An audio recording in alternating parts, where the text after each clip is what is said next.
How's everyone doing? Good?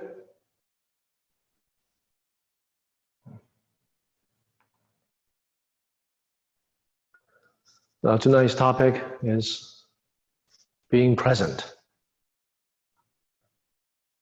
I was asked to talk about this topic by a student. This topic is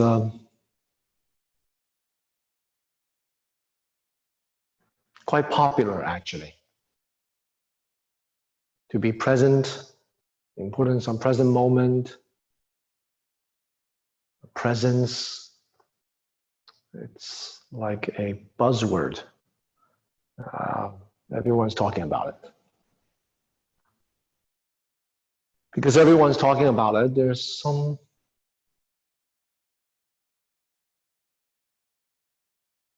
vagueness to what people actually mean, because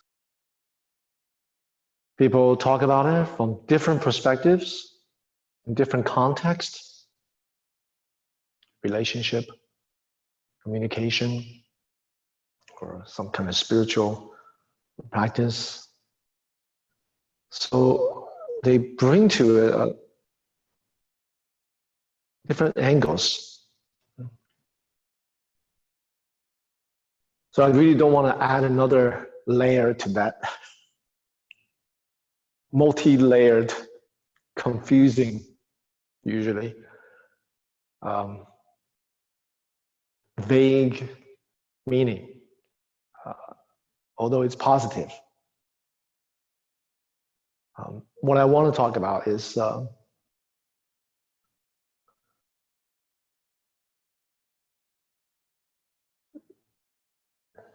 what does it mean to be present? As a Chan practitioner, what I really want to talk about is, I can talk about that. And what I really want to talk about is, to be present, you have to be absent.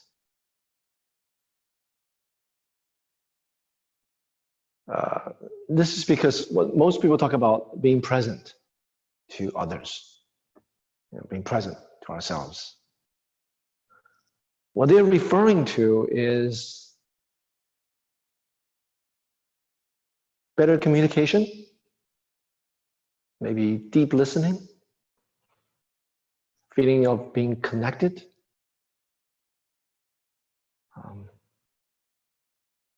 being understood. That's a big one.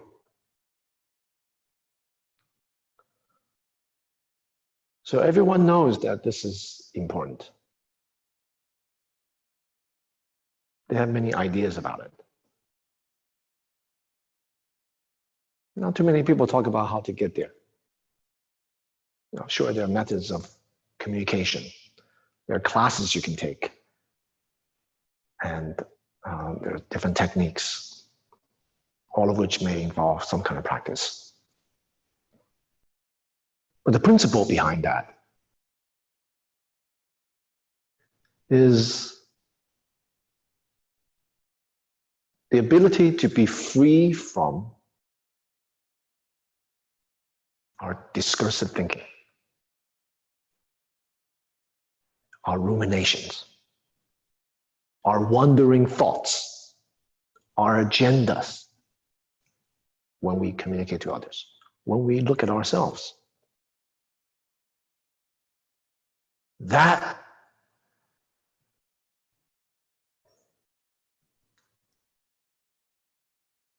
is not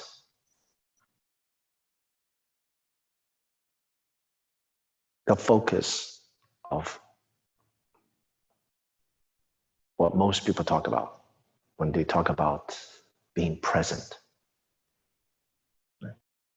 They may have some strategy or technique how to better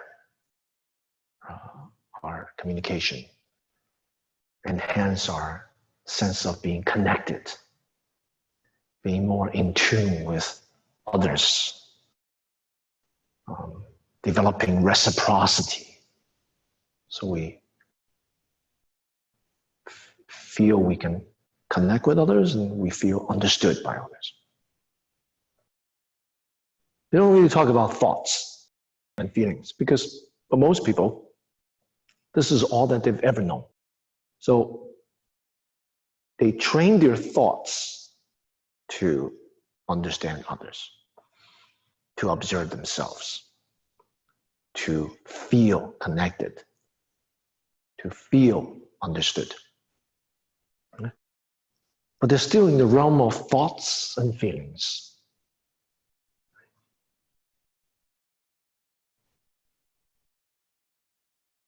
I don't know if this makes sense.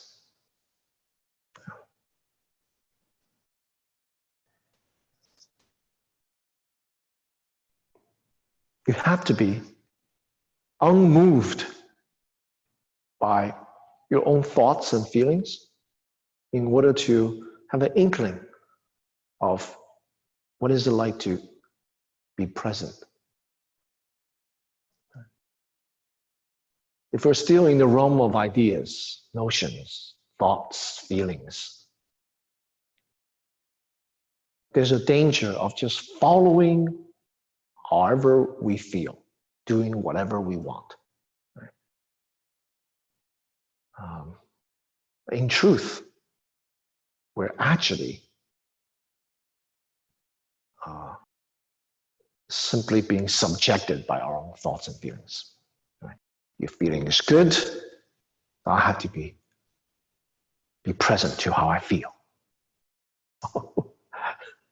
So what that usually means is I have to, I feel sad, I feel like I don't like you, or I like you. So I have to follow my feelings. I have to be true. I have to be honest to how I feel. But how they actually feel may come out of vexations, emotional afflictions. It may be harmful for themselves. It may be harmful for other people. It may cross the boundaries between people. You get me? So we have to cultivate the ability to expose, to see clearly how we actually feel, what our thinking processes is,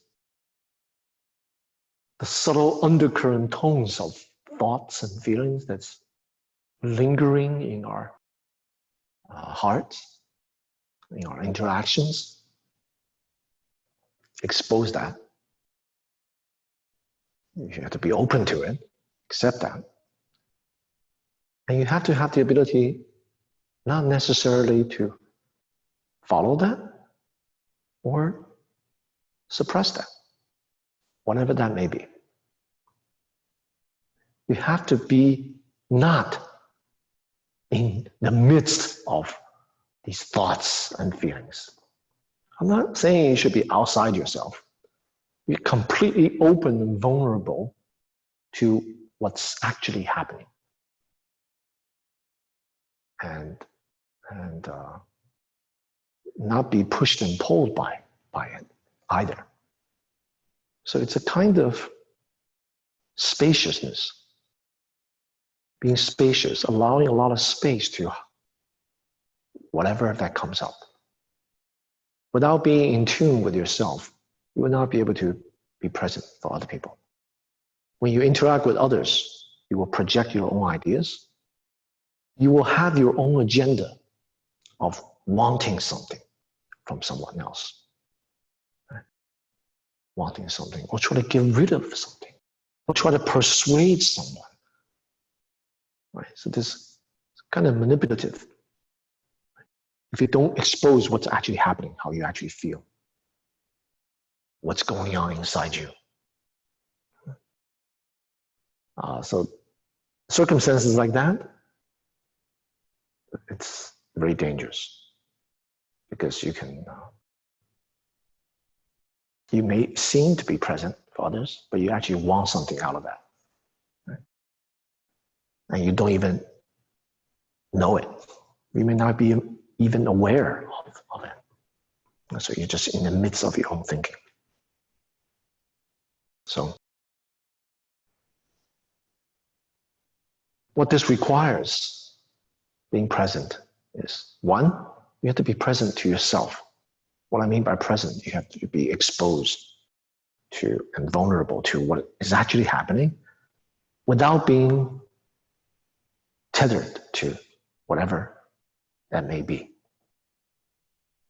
So in that state, there's room, spaciousness. And the ability to do that comes from concentration practice and insight practice. Concentration stills the wandering thought mind. Insight is the ability not to be wrapped up, caught up with whatever that is. So you see things without yourself, without your own agenda, without injecting yourself into what's happening. That's insight. That's called prajna. The concentration, it can be called samadhi. So it takes samadhi and prajna, concentration and clarity, insight, in order to be present to yourself.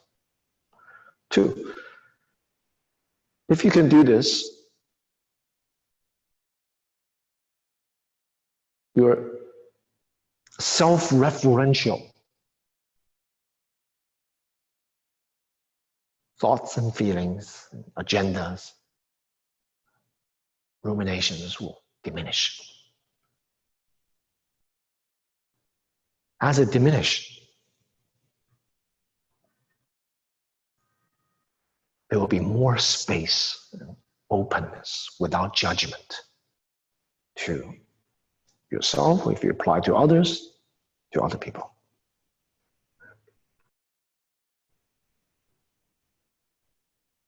Until you get to the third stage, which is to be present, you have to be absent. This me, I, mine, have to be absent.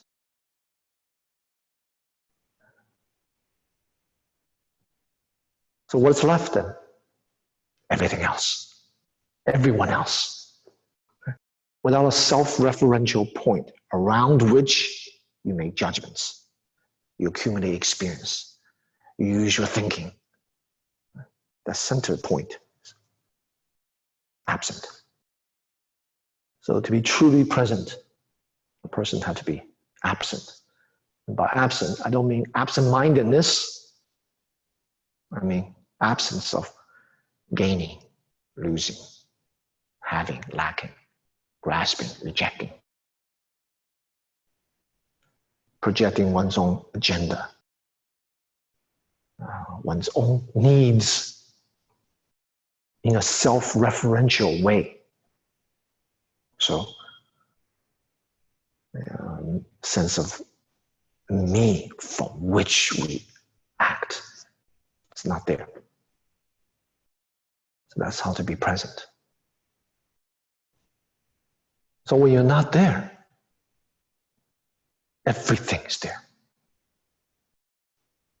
Everything is connected. Yeah. Without even the need to label that as some kind of unified oneness or anything like that. It's still grasping if you feel compelled to label that as some kind of religious experience or some kind of awakening or whatever. So in that state of selflessness, there's no such thing as awakening delusion. There's no self-referentiality. It's just what is. So what I mean by agenda is very important. Intentionality. That is the grease that makes the machine of karma turn. As long as there's karmic propensities of doing this, doing that, wanting this, wanting that, yeah, then you're in the realm of birth and death, samsara. It's not mean that one should be stoic, no feelings. That's wrong.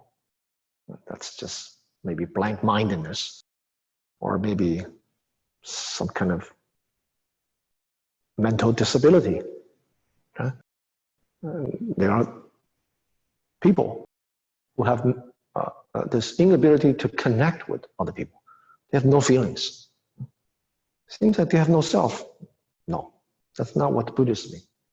What Chan Zen mean by selflessness. Selflessness, how it manifests, is compassion. It doesn't mean being a nice guy all the time. That may not be compassion. It means without self-referential action.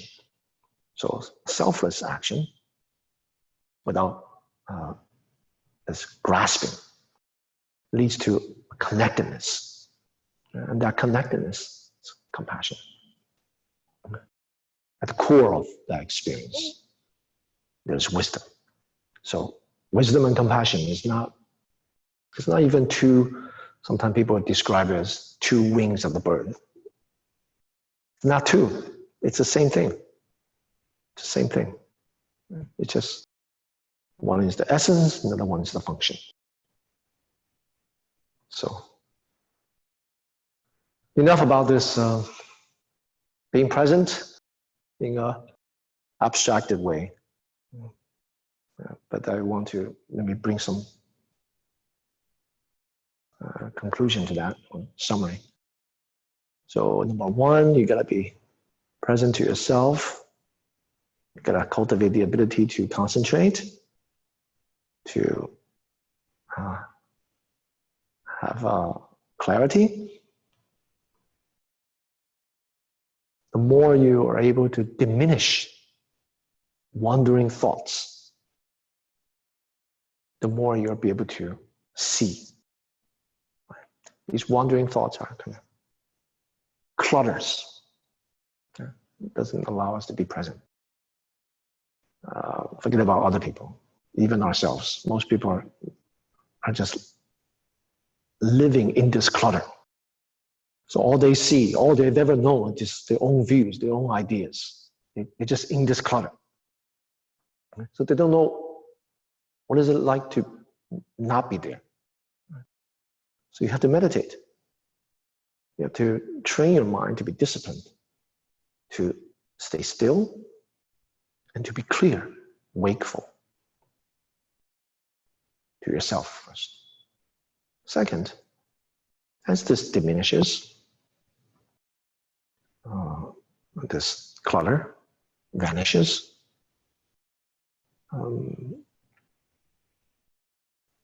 you will feel connected. You may call that oneness experience. Connected to yourself, connected to others.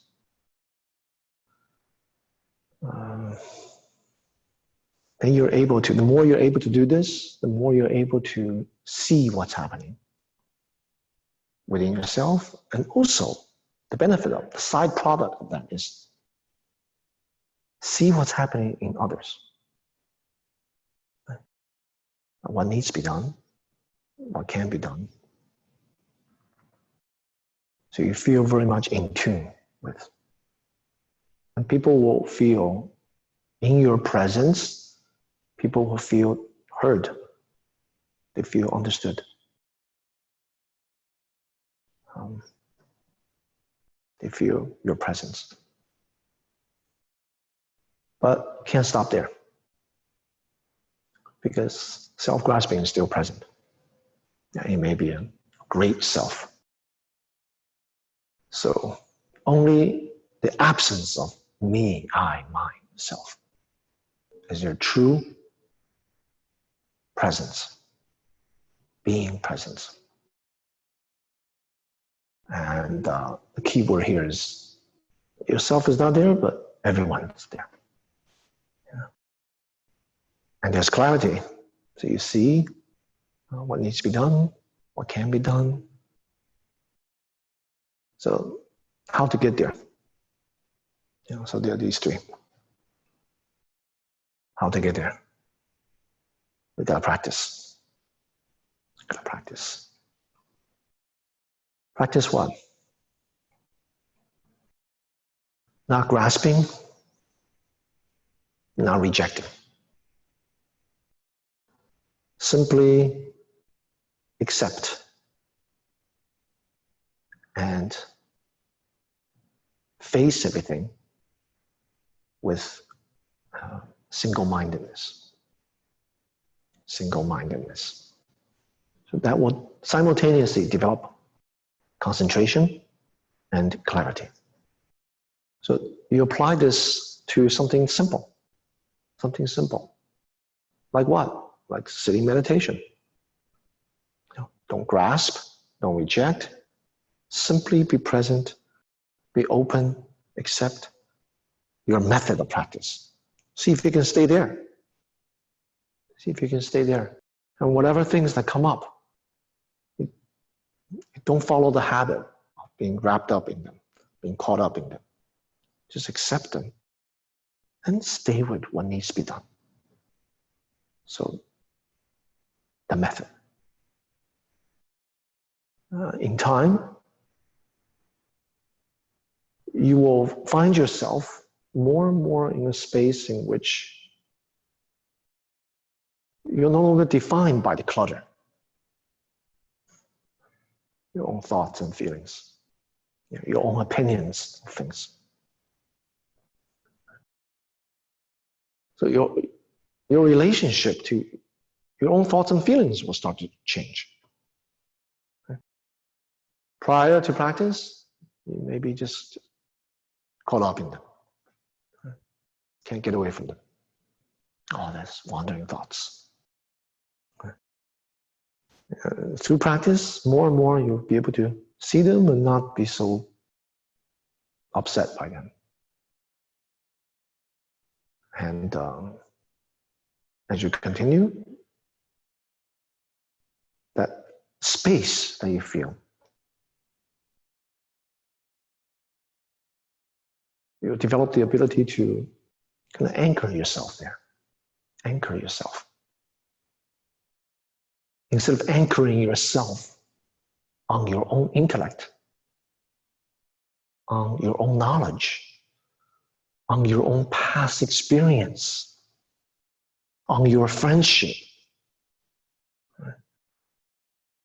on whether or not you expect other people to be present for you, so you feel seen, you feel you want to be heard, you want to be loved. The mind turned outward, so you have to turn the light inward. I'll get back to this point, it's pretty important. So you're no longer anchored in the ups and downs of your own thought train, of your own thoughts and feelings, fleeting, however they may be. You're anchored in the openness, in awareness, not that which you are aware, like thoughts, feelings, this and that. Just awareness. If you do that, more and more you'll be at ease. Being at ease with yourself, you will be at ease with other people. Yeah. You won't be so intimidated by others. You won't have too much fear. You're present. Then you'll be able to help other people. Until you reach a point in which there's very little self-referential attachment. Yeah. Do you still feel? You feel great love, great connection, great compassion. You feel gratitude. In the midst of that, you understand the boundaries between people because you're already way past the stage of, following your own feelings and thoughts. That's not being present to your own thoughts. That's just following how you feel, doing whatever you want. Right? I feel I hate you, or I love you. You just follow that. You're just like a puppet on strings. However way you feel, this way or that way, generated by interaction with other people, then you just follow that. So being open, connected, without crossing the boundaries of what needs to be done, what ought to be. So the relationship that you have is healthy.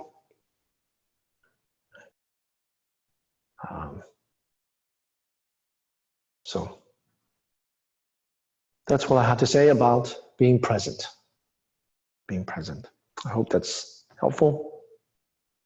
I want to tag on something related to this, and that is the reason why people feel this is such a buzzword, present, being present. It's mostly because they want to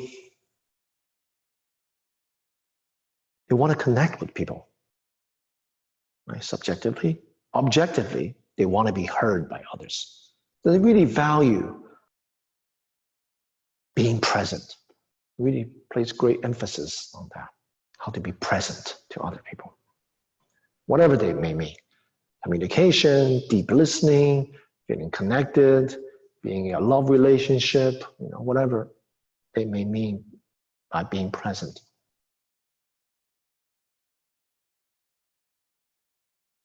But whatever they may mean actually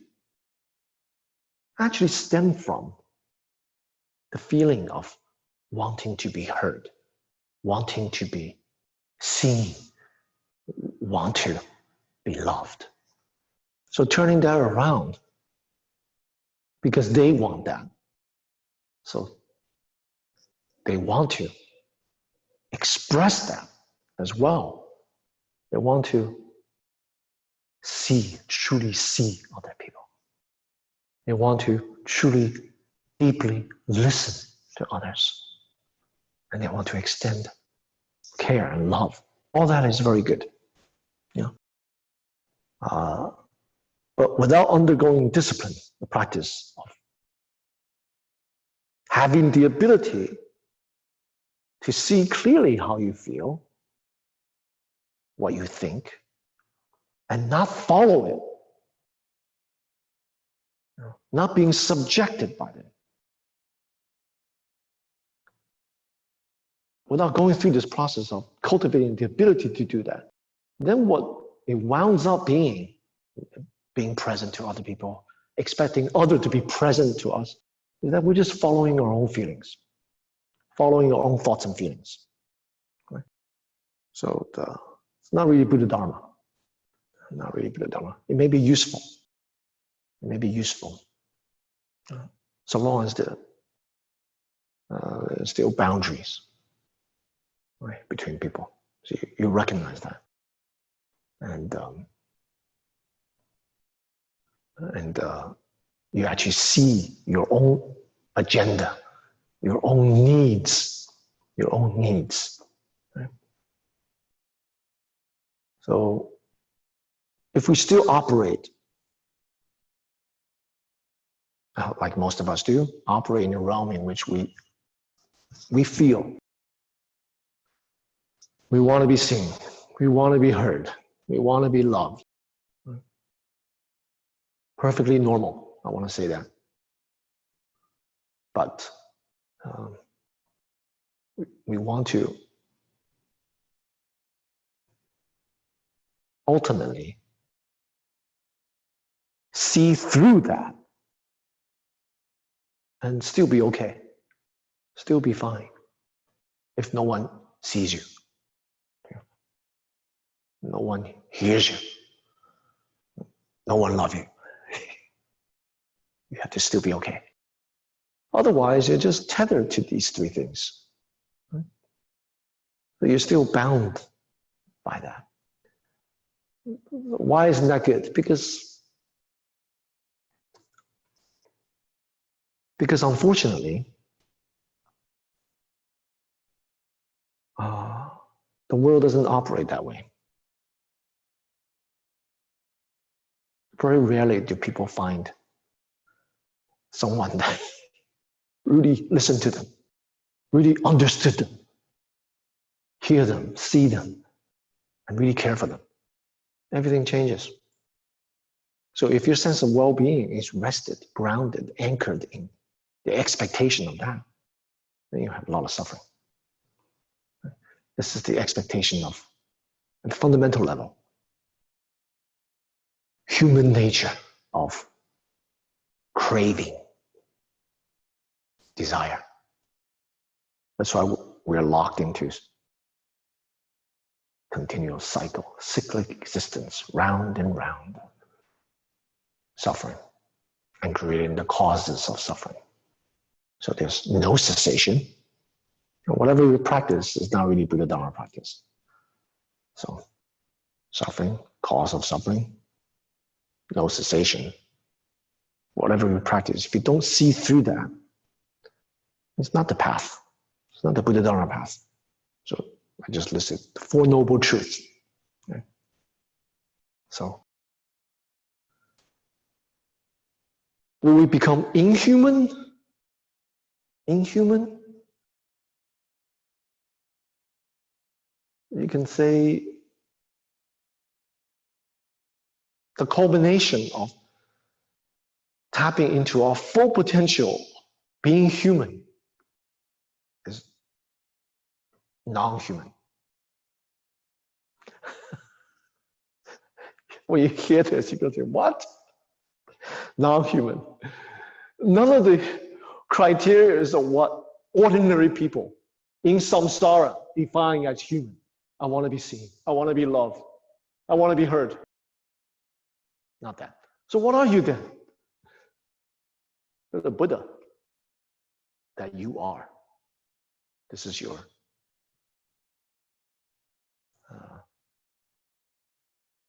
potential. This is your fulfillment destiny to be liberated. So I remember reading the early text when the Buddha reached Buddhahood. And he went to his first 5 disciples. They were like, they abandoned him because they thought, he chickened out. He started to eat food. He doesn't get into ascetic practices. So they left him. They see him coming. So, okay, here comes Gautama. Let's not talk to him. But they can't help themselves when they saw the Buddha coming, glowing with radiance. They just went down to their knees. They joined their palms. Have you attained the way? Have you reached the goal? Because he doesn't look human anymore. The Buddha says, yes. Transcending suffering. So what are you? Are you human? They didn't even know what he was. He says, no. Are you a god? No. So what are you? Buddha. Why isn't he a human? Why isn't he a god? These human desires, human craving. Yes, we need that. But we have to learn to see through that, not so dependent on that. Because what is that? That's what locks us into samsara. That's craving. The need to be seen, to be heard, to be loved, to be present, being present, right? You expect other people to be present to you. Right? Why is it? If you rely on that, then you can't practice. Right? That's like psychology, like Maslow's hierarchy of needs. Right? You have to at least meet the needs of food, then you can, have better family, friendship, and then you can talk about spiritual practice. No, it's not a linear hierarchy for Dharma practitioners. You cannot have food. You cannot have any material security. You don't even necessarily have someone constantly praising you, listening to you, valuing you, caring for you, and then you can practice. No, that's not Buddha Dharma. Is it useful? Is it necessary? For most people, yeah. That's not the goal.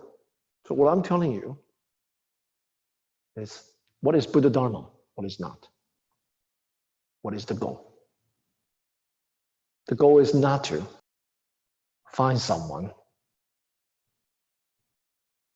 who listens to you, really understands you, see you as who you are, and then really care for you, love you. Those things are very good. I hope to have that. But my sense of well-being doesn't depend on that. My practice doesn't depend on that. Okay? And my relationship to others doesn't rest on that. But when I'm with other people, I'm present to them. Well, at least I try to be. Right? So don't have too much of my agenda,